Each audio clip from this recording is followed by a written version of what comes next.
All right, welcome to our CSUSB Black Speakers Series, and I'm excited to be with Dr. Tré Watkins, Dr. Charles Watkins, if you're looking for the official dissertation there.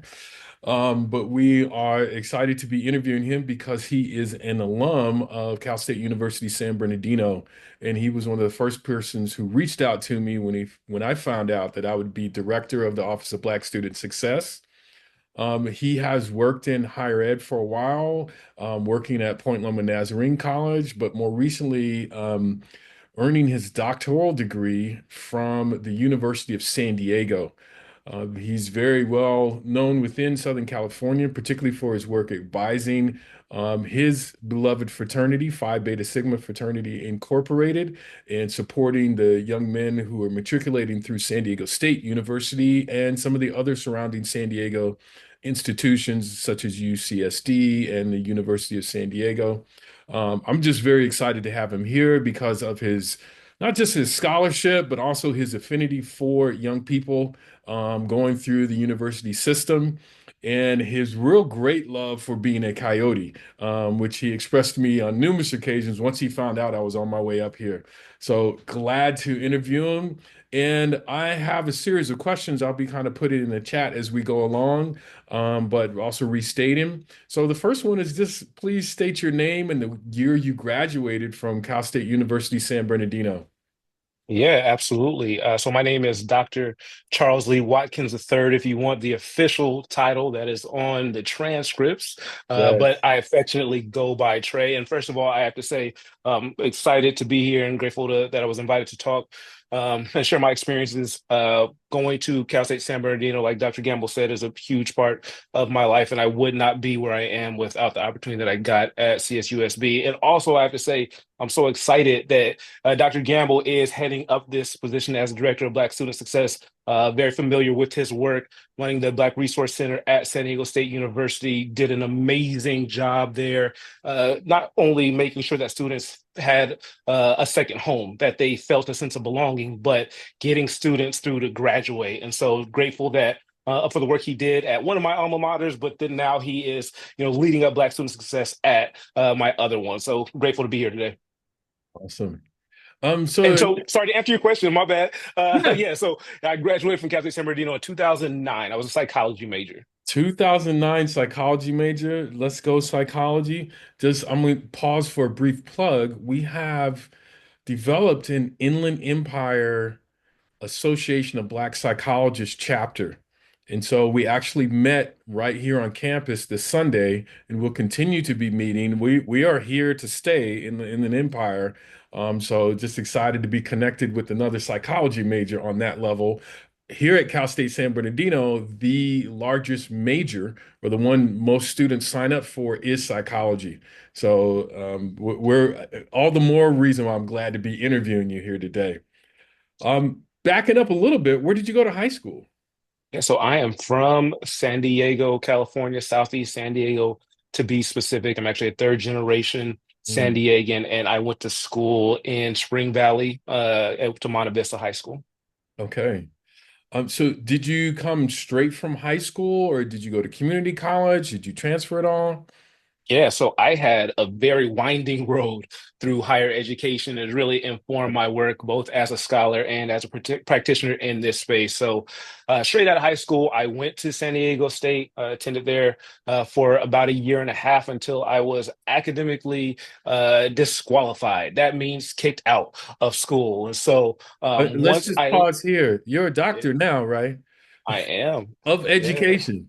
yes, I am. Yeah, yeah. This is a good overcoming story. Please continue. Yeah, no, and that's a big part of my story through education and why my research focus is what it is, and why the work that I do is focused on improving outcomes and systems within higher education, but specifically for Black students, making sure that we have the resources we need and the mentorship opportunities we need and all that kind of stuff. So that's a huge part of my story and why I do the work that I do. But I was academically disqualified after a year and a half. I was a football player and wanted to continue playing football. And so I bounced around junior colleges for a minute. I played at Mount San Jacinto in the Inland Empire, played there for 2 seasons. And And after that, I had an opportunity to go and play. I had opportunities to play in a few places, but a couple big incidents in my life happened. Birth of my daughter, my first child, my big kid who is now off to college herself, which is strange because I don't feel old enough to have a freshman in college, but here we are. And my father passed. So those happened literally a month away from each other, and so with those responsibilities, I chose to stay home and ended up making my way to Cal State San Bernardino as a transfer. So, what made you choose Cal State San Bernardino? Because there's several universities in the Inland Empire and several different possibilities. Why CSUSB? Yeah, and I at the time I had acceptances from a few different schools, Cal State LA, UCLA, and then Cal State San Bernardino. Those were the big three I was looking at. But the reason I chose Cal State San Bernardino, I mean, one, the financial aid package was better there than at the other institutions. But more importantly, I had a better connection to Cal State San Bernardino. I had lived in the Inland Empire for a while attending Mount San Jacinto, so there's some familiarity there. And then as Dr. Gamble mentioned, I'm a member of Phi Beta Sigma Fraternity Incorporated. And even though I was initiated at San Diego State, I had a lot of connections and friends out Cal State San Bernardino. That was a place that we went to often for parties and step shows and all that kind of stuff. So I knew some people there already. And so, when going to visit and kind of weigh my options, I felt more comfortable going there, especially after my time at San Diego State. One of the biggest issues for me there was it was just way too large. It was just too big of an institution for me. No one ever believes me now, but I'm very shy and introverted. So being in spaces where I don't know a lot of people is really rough for me. Especially at that time. And so I knew a few folks there and felt comfortable there, having navigated there for a couple of years. So that's why I ultimately landed on Cal State San Bernardino. One of the questions I had was about your major, but I was hoping you could tell us more about what you remember of your psychology courses, and kind of how that went for you. Yeah, absolutely. So like even especially considering, I was academically disqualified at San Diego State, right? Hmm. Um, One thing about me, as far as anything, but in particular education, I have to be interested in it to really be able to focus. I have ADHD. It was recently diagnosed in the last few years, and so a lot of things have come to light since having that diagnosis. But clearly, it's been there the whole time. And again, the interest thing is really huge for me. It's not that I can't focus; it's that I have to be interested in it to focus. And once I am, I can lock in and do some pretty amazing things. And what I didn't come in initially as a psych major to Cal State San Bernardino. I was either a comm or poli sci major, but I took a class in the psych department. I believe it was not experimental psych, but something to do with, I think it was biological psychology. I remember his Dr. Butts, don't remember his first name, but Dr. Butts with a Z. And he was talking about like the cones in the eye and just really making it come to life. And I was like, yo, this is really cool. This is really interesting. And so I took a few more classes with him. And in the department, I was like, this is actually a better fit for me because I'm very just interested in the content. So I never had any interest in being a therapist or anything like that.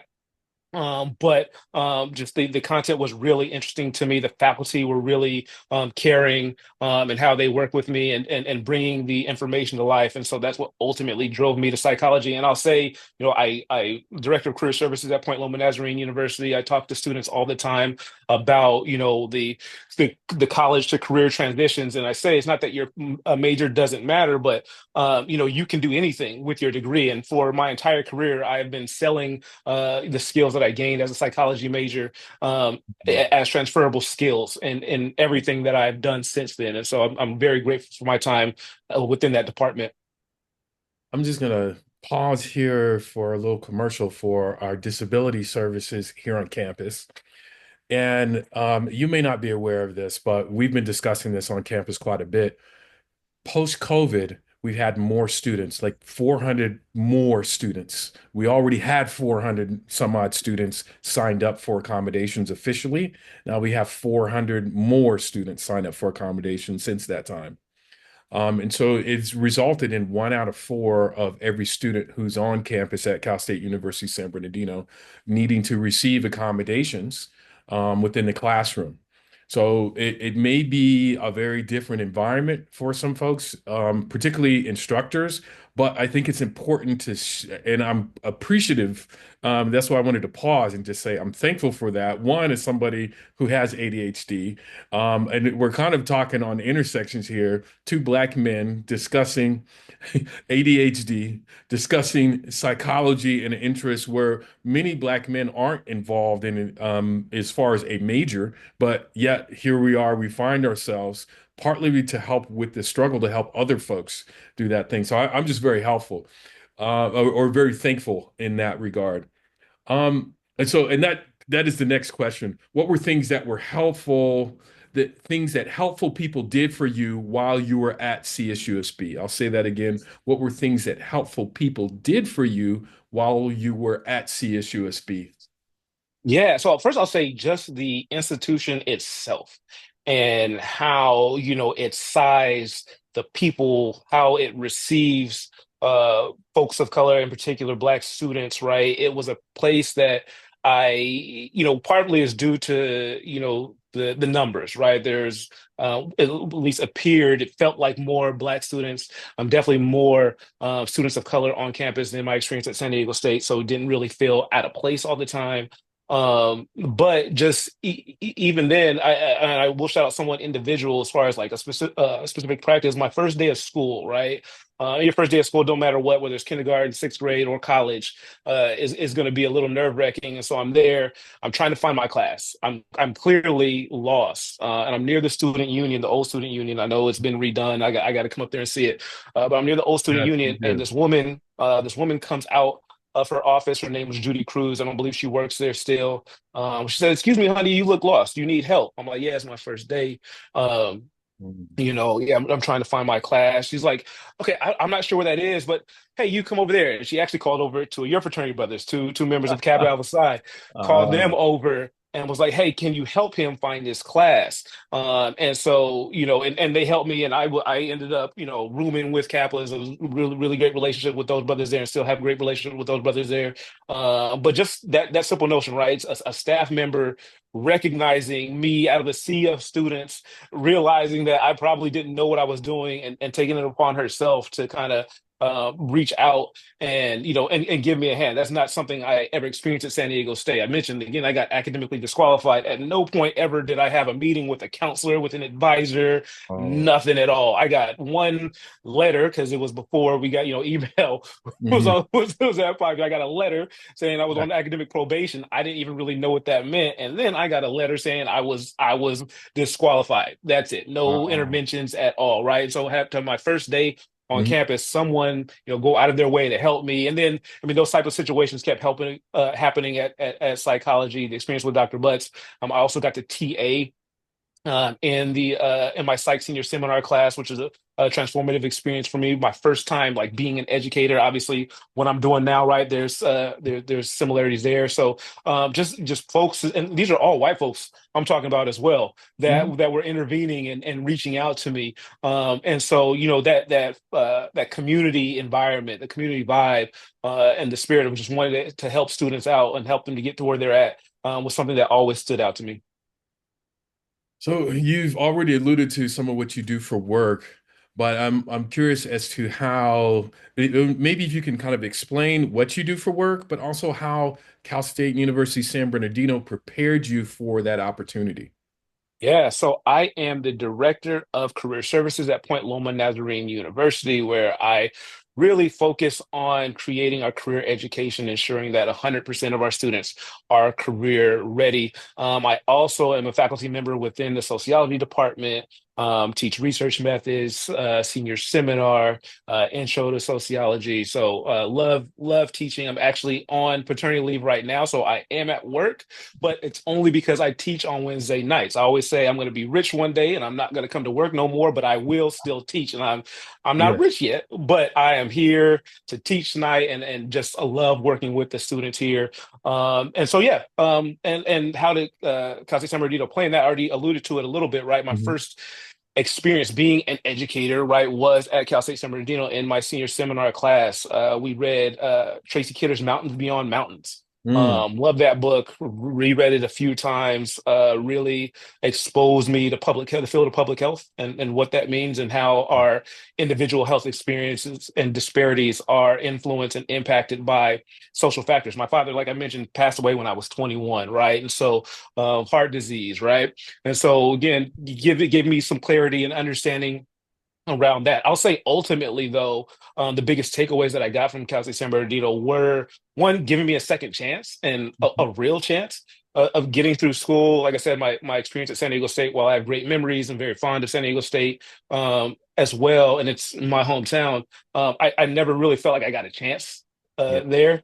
Yeah. To succeed, I wasn't really set up well to succeed. I take full responsibility for my shortcomings, but as an institution, it failed me, and it has failed countless of other students there. Cal State San Bernardino gave me a true second chance to, complete my degree. And really just being there and the type of environment it was in the community, at least in the time there, gave me the confidence to be myself.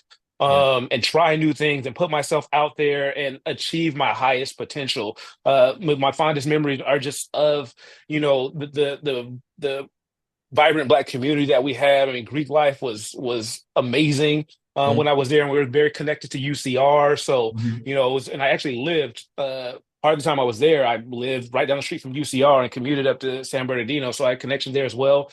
And everyone was just so entrepreneurial and really just trying to achieve. And there was competition, of course, but everybody just wanted each other to succeed, and it was really cool because my chapter brothers in San Diego State would come up when I was Yeah. doing things at Cal State San Bernardino, and so I got to have that as well, and kind of see like, yo, it's popping up here. It's a great environment, Hmm. but and it wasn't just social though. Academically, professionally, right? We all pushed each other to do well and succeed, and we are all doing well. And the lines that came through Sigma the time I was there. I mean, there's several doctors, there's several lawyers, there's several businessmen, there's several educators that are still doing their thing, and getting to be around other brothers who were doing very successful things and really driven was very helpful for me and encouraged me to break out of my shell and do things that I normally wouldn't do, and which I still have to do today. So I'm very grateful for my time and experience there. Man. So, what advice do you have for today's Coyotes? Yeah, no, I would say, and this is me preaching to myself, Mm.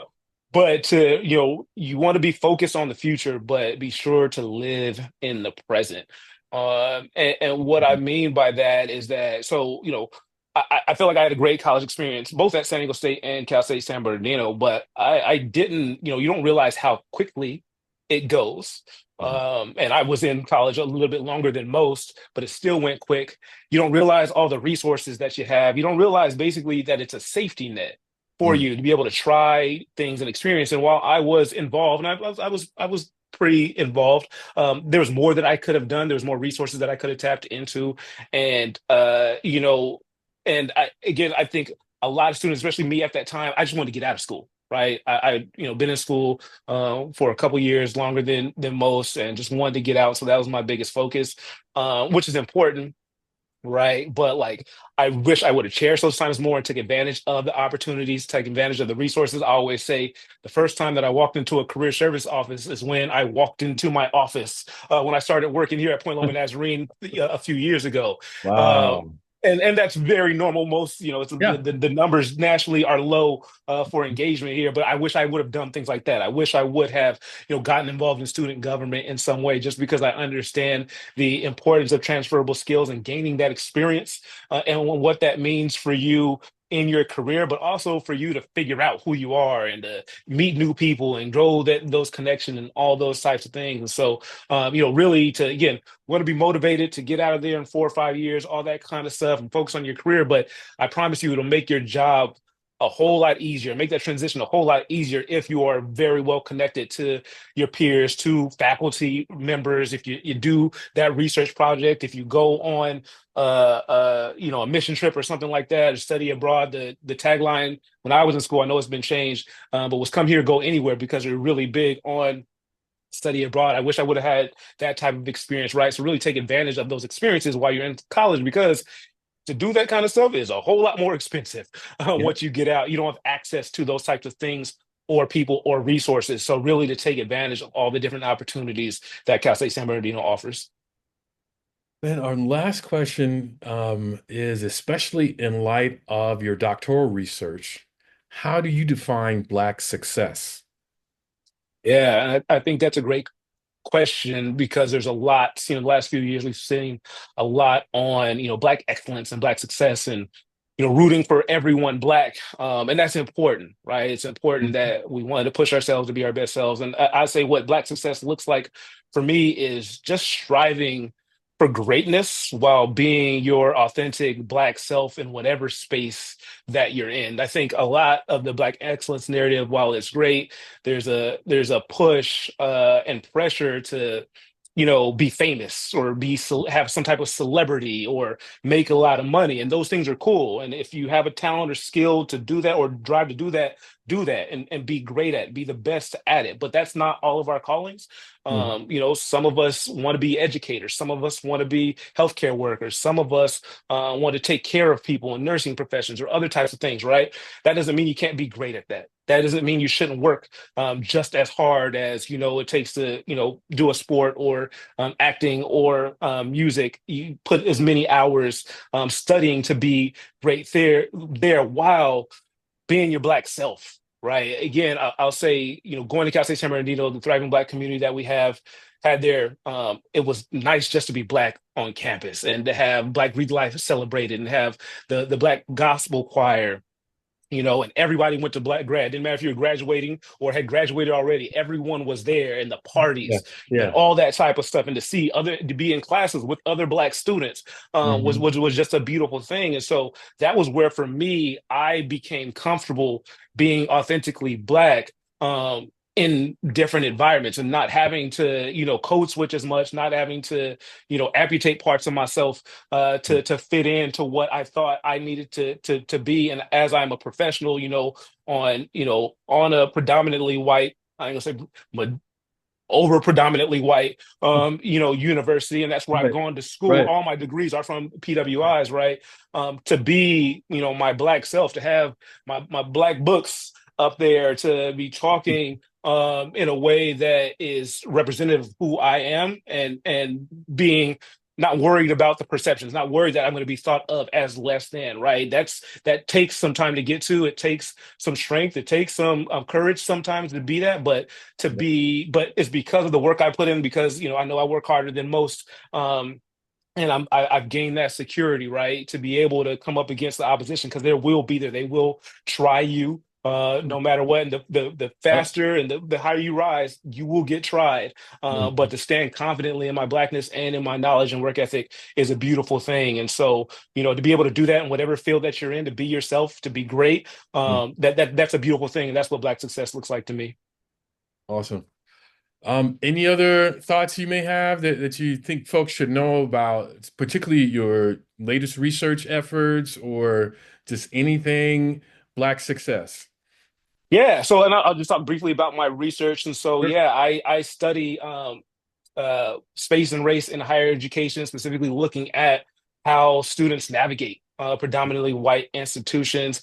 I don't even think I told you yet. I feel bad that you're getting the scoop, but I do have an advanced contract to do a co-edited book Right. for the it's tentatively called the Higher Education Green Book, for researchers, for practitioners, on thinking about how Black students can navigate higher education spaces with safety and with dignity. And so, just the importance of, in Cal State San Bernardino, having a director of Black student success that goes beyond. I think Black resource centers are great. I think Mm. student clubs and organizations are fantastic. I think having Black faculty are wonderful and very important for success of Black students. But having an institutional, backing of saying, hey, you know, we want our Black students to come here and to thrive. That's special. You don't see that Yeah. at most institutions outside of HBCUs. So to see that, to have it, a position of Black student success, meaning that, encompasses everything that has to do with the Black student experience. That's a really dope thing. I'm glad that Cal State San Bernardino has that, and I'm glad you're the man leading it. There's no better person to do it. So just grateful for my I time, pray. grateful for you, and yeah, grateful for this conversation. Man, appreciate you. Thank you for taking the time to talk with us. We will continue this. This week is homecoming week, so this video is going to come out right during homecoming week. So very excited to share that with folks. But we'll be chopping it up all the more and looking forward to that book coming out because there is definitely a movement of Black centers happening up and down the state of California. And that comes about because people put the demand out there, but we also know that our next generation needs that level of support. So appreciate your time, Dr. Watkins, and look forward to seeing you around the way. And hopefully we can get you on campus sooner than later. Absolutely. All right.